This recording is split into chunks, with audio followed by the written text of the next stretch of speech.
Welcome to Official History World, where history comes alive. Explore the events, empires, and people that shaped our world. Subscribe and be part of our journey through time. Premium Forever Love necklace to my beautiful love. Buy this necklace, click my YouTube video description product link, and shop now. Constitutional Conversations is a series of discussions by America's leading scholars about the principles, framing, ratification, and implementation of constitutional government in the United States. This series is hosted by the James Madison Memorial Fellowship Foundation of Alexandria, Virginia.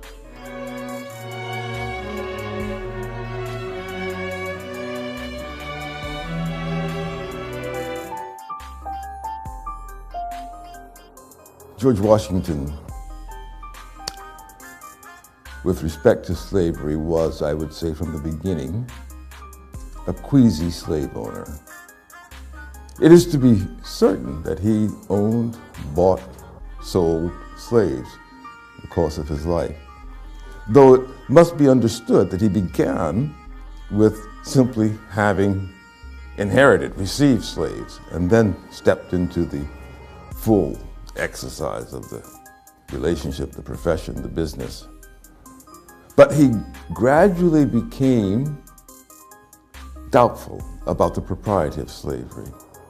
As his commitment to republicanism grew, so grew also his doubt about the rightfulness of slavery.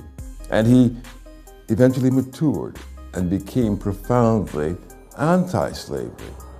This shows up in policy.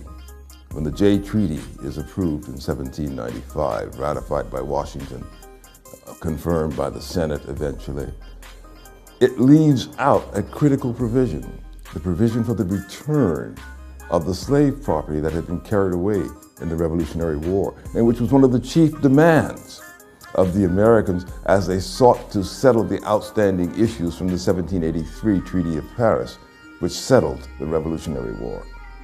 He left it out.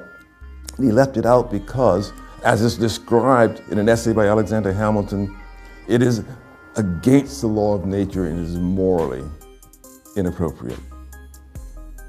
Washington also gave public testimony about the wrongfulness of slavery, while hoping to lead even the Virginia legislature to do something to establish manumission, abolition. He was disappointed about that because they didn't do it. He expressed that disappointment, but it remained fundamentally private. There was, however, also a fundamentally private resolve, which comes to its full fruition in his will, his final testimony and testament, in which he sets free his own slaves. But he doesn't do it immediately, and that has led some people to doubt that he was serious, because he said they will be free upon the death of his wife, Martha. But what people fail to understand is what Washington was doing was guaranteeing that all the slaves would indeed be free, because the law, the common law at the time, declared a widow's third of any estate, no matter what the will of the decedent might have been, so that his purpose could have been defeated had he not tied it to the death of Martha and freed it from the condition of the widow's third. So Washington gave at least that testimony to the country. His will becomes public. The public knows, once it is revealed, that he thinks slavery is wrong, the slave should be freed, and that they should be provided for, as he provided in his will.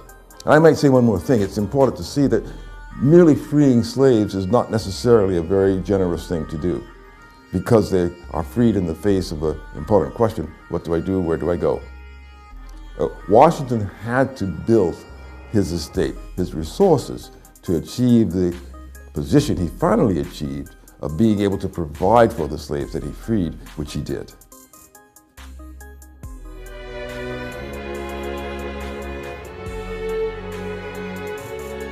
Constitutional Conversations is made possible by a generous grant from the Fairleigh S. Dickinson Jr. Foundation.